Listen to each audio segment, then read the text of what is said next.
Hey everyone!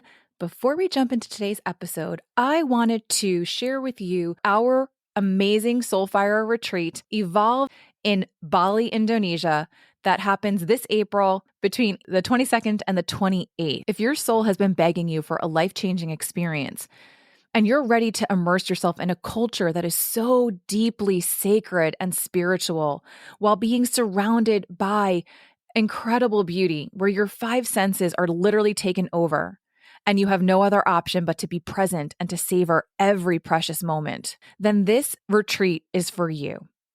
This retreat is for you if you are ready to push the edges of possibility and expand into new ways of being. This isn't just a luxury getaway with your favorite girlfriends. What's waiting for you in Bali is a life shift where the path forward becomes the turning point in the road toward the life you have been imagining, where anything is possible. Come evolve with us. Your soul is begging you. Head on over to soulfireretreats.org and book your spot today. We still have rooms available through most of the different room types, including our cheapest option at the twin bed level, but there's only one left for that price. So please join us today. And if you're interested in checking out the agenda that we have planned for this incredible week, then head over to my Instagram account at Carissa Step and take a look at the pinned post where I've shared it there. All of these activities are included, including a massage, a one-on-one personal healing session with a local Balinese healer, and so much more. I look forward to connecting with you soon. Now let's get to today's episode.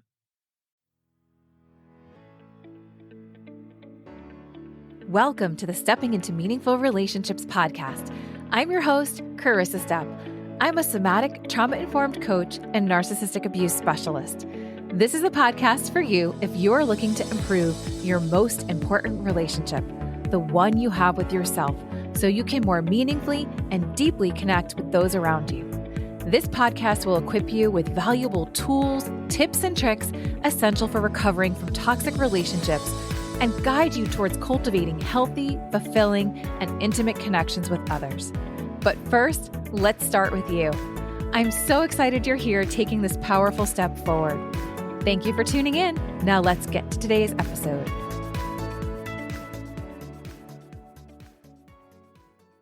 Hey everyone. Welcome back to another episode of Stepping into Meaningful Relationships. I'm your host, Carissa Step, and today we're going to be diving into the cycle of narcissistic abuse and how a trauma bond forms, which is what keeps you stuck in narcissistic relationships. So this is going to be a really important conversation for you if you are finding yourself stuck in a relationship that you perceive to be potentially unhealthy, or where maybe you're questioning whether or not your partner is a narcissist. So I hope that by walking you through all this, you'll be able to understand the dynamics a little bit better of what actually happens in these relationships and the cycles and the patterns that keep repeating. So the first thing that we're going to do is we're going to talk about what the cycle of narcissistic abuse looks like. Now, there are different ways in which people will talk about the cycle of narcissistic abuse. Some people will say that there are 3 phases, some will say 4, and I think I've even heard once or twice some people say that there are 5 different phases. So I'm just going to explain it in a way that I hope is clear. And it's the way in which I explain it to my clients so that they can better understand what the cycle is like and have an awareness when they are experiencing this. So you've probably heard the term love bombing. This is the idealization phase or the first phase of the narcissistic abuse cycle. This is where someone will come in, right? You'll meet someone new and they really just want to spend a lot of time with you, right? It can look even like a lot of excessive flattery. It may appear like they're very generous. They might buy you extravagant gifts or just little things, right? Like little gifts to let you know that they're thinking about you. It might be expensive dinners or them taking you on these big fancy day-long dates or something like that. Clearly, what the intention is that they're trying to make you the center of attention in some way. Now, this is going to be a little bit different with a covert narcissist because a covert narcissist is not going to take a grandiose approach like an overt grandiose narcissist. And if you have no idea what I'm talking about, I highly encourage you to go back and check out last week's podcast episode where I dove into the 10 different types of narcissists. So it may look a little bit like excessive praise or a lot of validation. It could look like they're trying to express to you how much they really approve of either who you are, or they might express that they are very impressed with how much you've achieved or how far you've come in life. It could translate into them checking in on you often. It could look like them performing little acts of kindness. It can look like, for a more grandiose or an overt narcissist, it can be more of like these excessive expressions of affection, where maybe it's like these really beautiful long love notes, text messages or emails or anything like that, where you really feel like you are getting a ton of love and recognition and attention in a way that maybe feels really, really good, because perhaps maybe you have experienced a lot of bad relationships. Maybe you just got out of one. And so when the narcissist comes in and they start love bombing you like this, it can actually feel like it's filling these holes in your soul. And it can become addictive because it feels so good. You may see that the narcissist very early on in a relationship may say, I love you, or they may intonate that you're the one that they've been searching for, and how lucky they are to have found the one, or how lucky you both are to have found each other. It's really it can be very much over the top, unless, of course, you are with a covert narcissist where it's going to be a little bit more subtle, but they're going to find ways to make you feel special. They might compare you a lot to their exes. But essentially, the point is that they're trying to create this emotional euphoria that feels really, really good to impress you in some way, right? Or they're trying to capture your attention equally. When you're in this early stage of a relationship, what often happens, and this is for any relationship really, you're flooded with all of these happy hormones, right? That make you crave a connection with this person who's making you feel really, really good. There's going to be a rush of oxytocin and dopamine and serotonin, which keeps you in the relationship until eventually something happens and the tides turn. That transition in a narcissistic relationship may be that you've set a boundary. You might have called the narcissist out on a behavior that you're upset about or that hurt you. Or maybe you're speaking up for yourself. Or maybe you have just innocently shared an opinion or a belief that you have that is different than what the narcissist believes to be true. Or it could just be that you are exerting your power, your sovereignty in some way. Regardless, the narcissist at that point feels threatened and insecure. Narcissists tend to believe that anyone who thinks differently than them is a threat. Anyone who exerts power is a threat to their power, since they believe that power exists in finite amounts. When narcissists feel insecure or as though they're losing power or control in the relationship, they will do whatever they can to regain that power and control, even if the collateral damage is your self-worth, your sense of self, or your well-being. So this next phase that I'm talking about that gets triggered in this transition is the devaluation phase. And this is where, again, their behavior is going to take a really sharp turn, where instead of being very complimentary and attentive and affectionate, they become actually critical, belittling, undermining, and diminishing. During this phase of the narcissistic abuse cycle, we start to see a lot of sudden mood swings, emotional dysregulation, and manipulation. They will use techniques like gaslighting and triangulation, the silent treatment, or they might just withhold affection. Another tactic might be they might do what they can to deprive you of sleep or other basic needs in order to prove their importance or dominance. Right? We are a lot more submissive and we give in a lot more if we are tired, if we are hungry, if our basic human needs aren't being met. So the motive with these tactics is really to stir up self-doubt and confusion in you. So one moment they might be praising you for something, And then the next moment, they'll be demeaning you. And so it can leave you really feeling like you have no idea what's going on, like what is happening.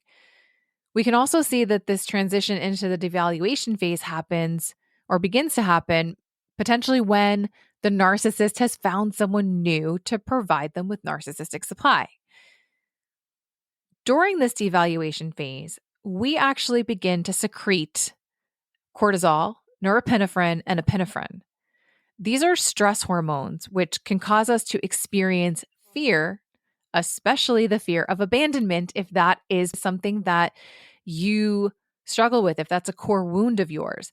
And we all have abandonment wounds. So, regardless of your attachment type, you are going to have some sort of fear when you feel that the person that you care about most or that you're in a relationship might walk out the door.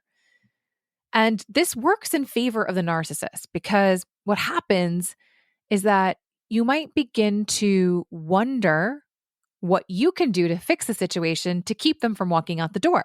What is it about yourself that you can change to make them happier and prevent them from leaving? While at the same time, likely the narcissist has already done a really good job of convincing you that you are the problem, that it's because of the way that you behaved was the reason why they behaved in a certain way. In other words, they're going to make it your fault or maybe someone else's fault as to why they're behaving in a certain way, but lead you to believe that you are the solution to fixing the problem by fixing yourself. They make you feel like there's something wrong with you. You may be led to believe that they are upset because of something you did or because of something you could have prevented or changed. Narcissists are really good at blame shifting. And if you have a pattern of people pleasing or taking over responsibility for everyone else's emotions or happiness, then you're feeding into this dynamic and actually hurting yourself more. Now, if we continue to progress through the cycle, so we've gone through the idealization phase, then we're in the devaluation phase after that transition. One of two things is going to happen. You're either going to enter the discard phase, where the narcissist might abruptly end the relationship out of nowhere, leaving you feeling lost and completely bewildered and devastated, which again will trigger that fear of abandonment, which might cause you to do things you wouldn't otherwise do just to keep them that might be against your values, or it may cause you to give in on something you felt really strongly about, or it'll potentially allow them to escape without taking any kind of accountability or expressing any type of remorse. Just a side note here, this discard phase, a lot of people associate it with, the narcissist oftentimes like picking up and leaving and going, right? Because maybe they cheated or they betrayed you in some way or whatever it might be. They found new supply. But the discard phase can also look like storming out the door and leaving the house for hours without picking up the phone when you call and letting you know where they are, right? Without communicating in any kind of way, or taking and leaving with the kids without letting you know where they're going or when they'll be home, which can stimulate a similar type of fear response. It may not indicate the ending of the relationship, but it's how the discard may look. And you may find yourself apologizing when they do finally come back so that they stay put and they don't leave again once they return. In a dating scenario, this is where ghosting might happen, where all of a sudden they might just disappear and fall off the face of the earth and you never hear from them again.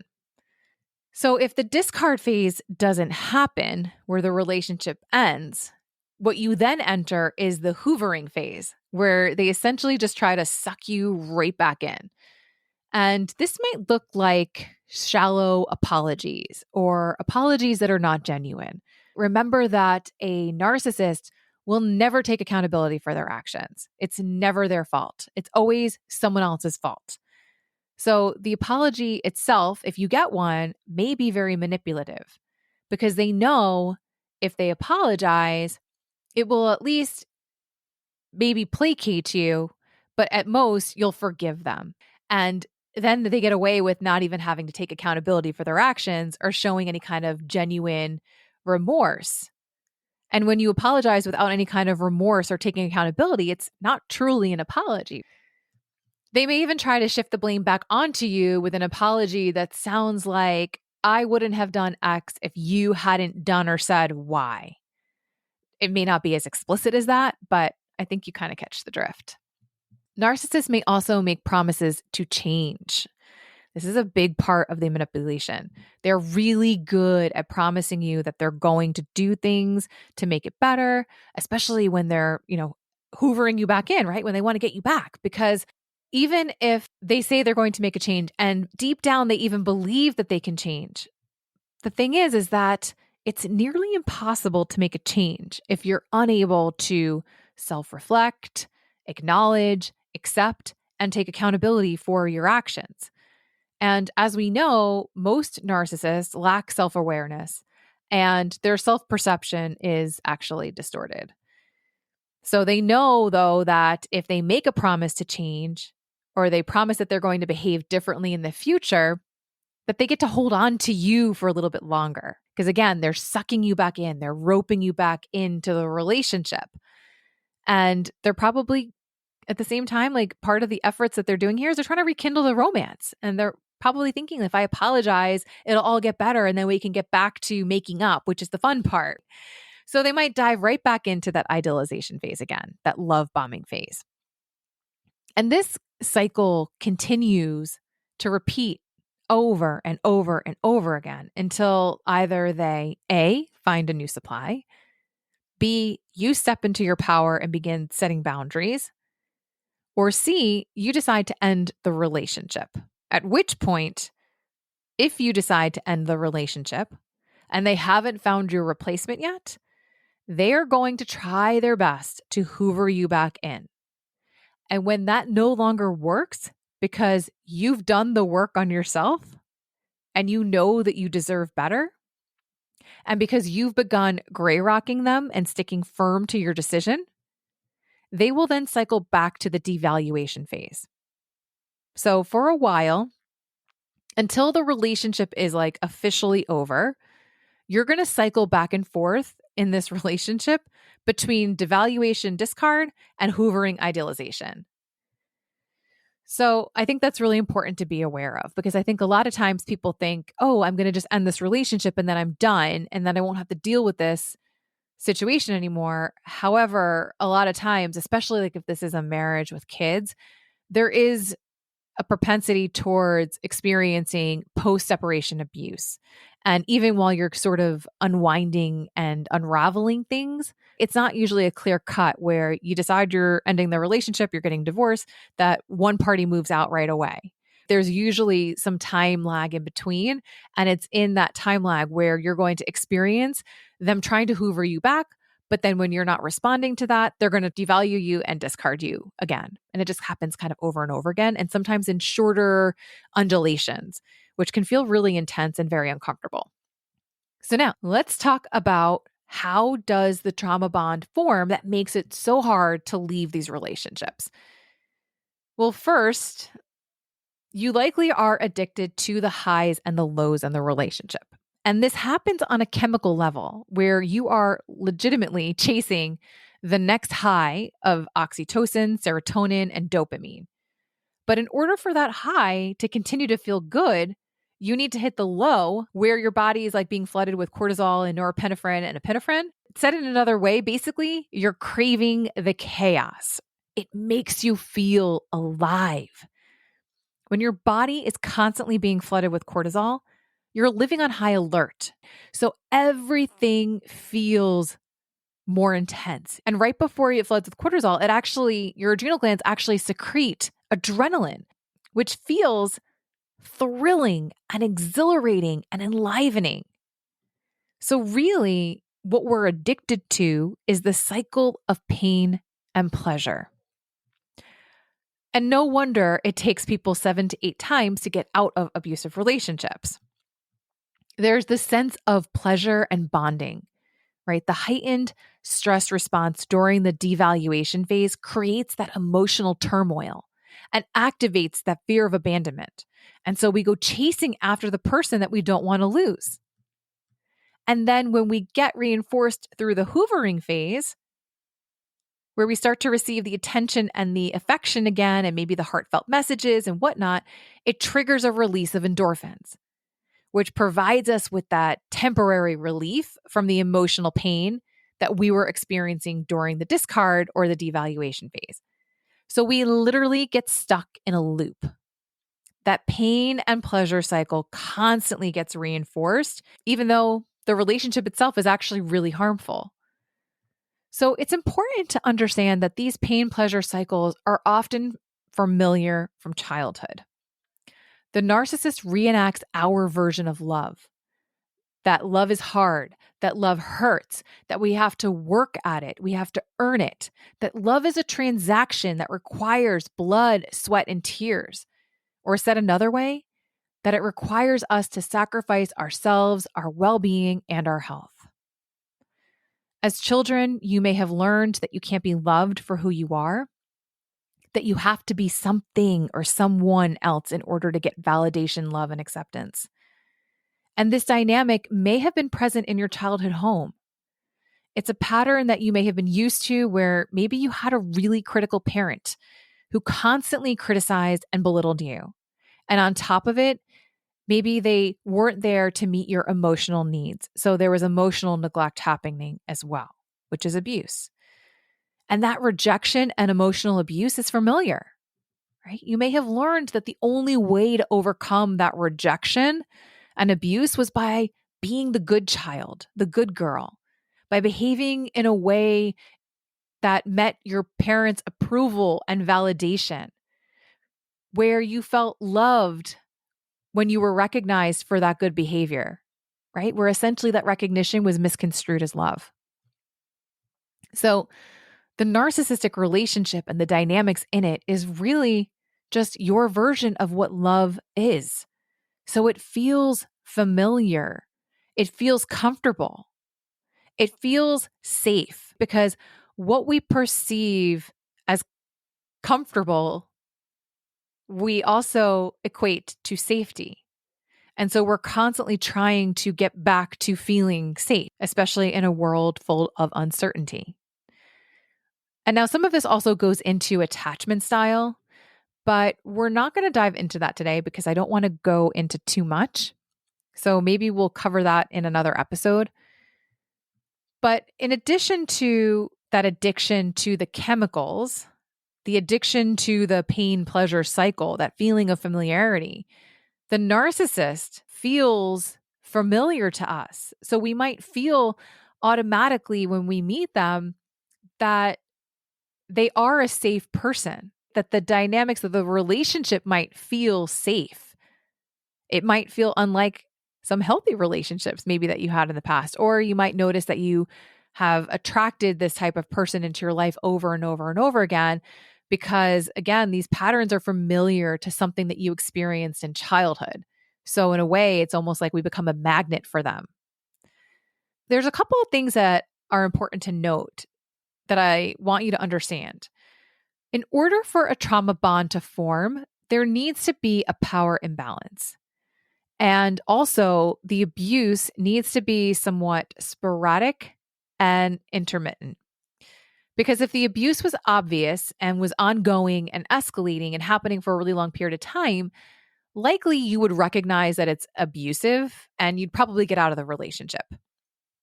But the reason why this becomes so addictive and the reason why a lot of people don't even realize that they're in these types of relationships is because it is so infrequent and happening irregularly.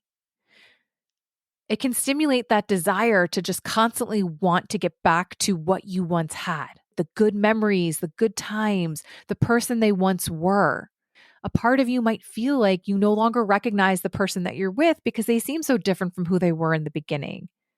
Except that remember, in the beginning of the relationship and during the idealization / hoovering phase, you're being flooded with happy love hormones.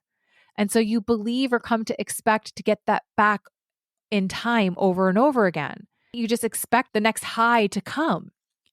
But what happens is over time, those highs become less and less frequent. And the abuse picks up and becomes more frequent and more regular.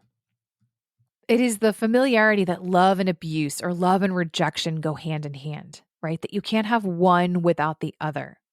That's the pattern that's familiar and why we'll get into these relationships as adults. There's also a distortion of the truth. The truth is that the narcissist is toxic and abusive. No, I'm just kidding. In all seriousness, the distortion is that this is normal, right? The distortion is that this is the way relationships are. They're chaotic and confusing and require you to give more than you have in order to receive anything back. It's that distortion that you are worthy of the breadcrumbs and not the whole cake. So if you're wondering why you keep attracting these narcissists, it's not because there's anything wrong with you. It's just that they give you love in a way that is familiar to the way you received love as a child. Just imagine this, for example. A child experiences some kind of abuse, and that could look like emotional neglect, where they're often told that their emotions are too much, and they end up getting sent to their room until they calm down. So the child is feeling really alone in their experience of their big emotions. And they might internalize that as rejection, that they are too much, that their feelings are too much, that it's not safe to express emotions that aren't happy and joyful and loving. The parent might also be criticizing as well, which again reinforces that rejection. But they also have these wonderful moments where the parent might be very affectionate and might be full of praise and attention and recognition for their good behavior, their good marks, or their academic achievements or athletic achievements, whatever it might be. That the child's experience of love in this scenario is that love plus abuse plus rejection is normal. The child will learn how to shut down those feelings because they're not safe to express or to feel. And the less that the child expresses or feels their emotions, the more that the parent can be happy, quote unquote. The more there can be peace in the family home if the child is not acting out their emotions. So the child will begin to somewhat internalize and blame themselves when bad things happen. So there might still be moments where the parent is criticizing or belittling them, and the child who has been trying so hard to be perfect and to be the amazing athlete or whatever it is that the parent wants them to be, the straight A student. And yet the child is still getting criticized and rejected for it because it's still not enough, right? That's how the child forms that belief of they're not enough. No matter what they do, they're not enough. Because there's always some sort of criticism that the parent has about what the child could be doing better. So the child blames themselves and they internalize that. Oh, I didn't try hard enough. Oh, I'm not perfect enough. Oh, I'm not good enough. I'm not smart enough, pretty enough, thin enough, whatever it might be. They begin to experience that love hurts, that there's no such thing as unconditional love for this child because this child only feels they're loved when they are performing, achieving, or being whatever it is that the parent expects them to be. So they grow up and they reenact that in their adult relationships. The child as an adult needs to find a partner then that's also going to reject and criticize them constantly and abuse them emotionally and psychologically and spiritually. The adult again will shut down their feelings. They'll self-sacrifice their needs and their wants because they've been doing it since they were a child for their parents. The adult will self-blame when things go wrong in the relationship, believing that it's their fault, that they did something wrong, that they could be better, that they need to try harder, that they need to change, they need to fix whatever's wrong.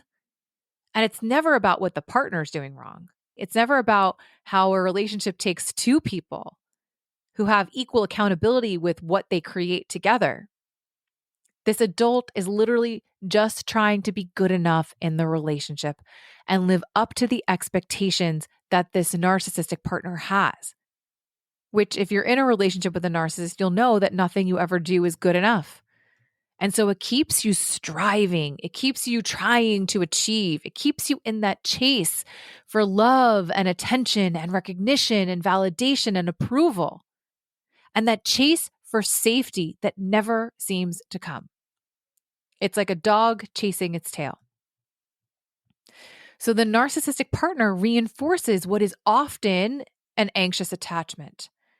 They reinforce that fear of abandonment by going back and forth between the pain and the pleasure, or the pleasure and the pain, or the kind acts and then the acts of rejection, right? The loving, kind behavior and the abusive, manipulative behavior. So the adult then in this relationship might make excuses for the partner, like they've likely made excuses for their parents' bad behavior in the past, believing that their parents just wanted what was best for them, that their parents just could see their potential and they just weren't achieving it, that their parents were just trying to motivate them. So now they end up doing that with their partner. They make excuses for their partner's bad behavior. And subconsciously, what's happening is this adult is actually trying to feel good enough and to get the approval from their parents. They're still seeking out that validation, recognition, and love and approval that they never got from their parents and reenacting that in the relationship with the narcissistic partner. So I hope that helps you understand more about what the abuse cycle looks like and gives you a clear understanding of what a trauma bond is and why it's so hard to get out of a narcissistic relationship. Simply put, the way to break out of a trauma bond is to do the deep inner work on yourself, to learn how to love yourself, how to give yourself that validation and approval so that you're not seeking it and chasing it outside of you. It's also about creating that sense of safety within you, knowing that you are enough. It's about healing those wounds of not enoughness, the wounds of feeling like you're not valuable or lovable, and giving that to yourself by cultivating self-love, by cultivating self-empathy and rebuilding your self-worth. And these are all things that we're going to be doing in my new group program, Strong Her, which is a narcissistic trauma recovery group. And for right now, and for a very limited time only, I am offering membership to this group program for an astounding price of only $29 a month. Now, don't be fooled by the price. This program is going to be jam-packed full of value because you're going to get access to me twice a week. There will be a group coaching call once a week, and the second call is going to be a connection call where it's going to be open for Q&A and hot seat coaching, and even sometimes we'll have breakout rooms where you'll be able to connect with one another. We'll also be bringing in guest experts once a month or so. I'm lining up a somatic breathwork facilitator to come in and do a session with the group. We'll have a meditation teacher come in. We'll have someone come in to talk about how to prepare yourself adequately for divorce, right? For a divorce, making sure you have all your ducks in a row. This is really going to be a very valuable trauma recovery group. And I am offering it at this low founding member price of only $29 a month because we're just getting this group off the ground, number one. But number two, I have recognized, or I do recognize, that so many of the women that I talk to really need support and they're having a hard time finding it. They'll try therapy and they'll recognize that the therapists oftentimes don't really understand the dynamics in a narcissistic relationship. And so oftentimes they do walk away from sessions still getting reinforced with this idea that they need to do something different, that they need to think about things differently, that their perception is wrong, or that what they've experienced might be distorted in some way. And yes, there are distortions of truth. However, if you have been emotionally and psychologically abused, we're not here to invalidate what you've experienced. And when you come together in a community like Strong Her, where you are surrounded by women who get what you have gone through, they understand where you have been, what you have experienced, what you might be feeling, and how isolating it can be. It allows you that safety net, a place to land, a place to connect with other women who get it. And when we heal in a group like that, it catalyzes for us a deeper level of growth and healing. And that's why it's so important to me that this membership is built upon a really strong community, which is why the founding member price is only $29 a month. And I'm only offering it to people that I really truly believe are a good fit. So if you think that Strong Her is the place for you, right? If you want my support, and this will be a small group to begin with, so you're going to get a lot of access to me, then come and join us. I'd love to have you. Feel free to reach out to me and we can have a deeper conversation about it.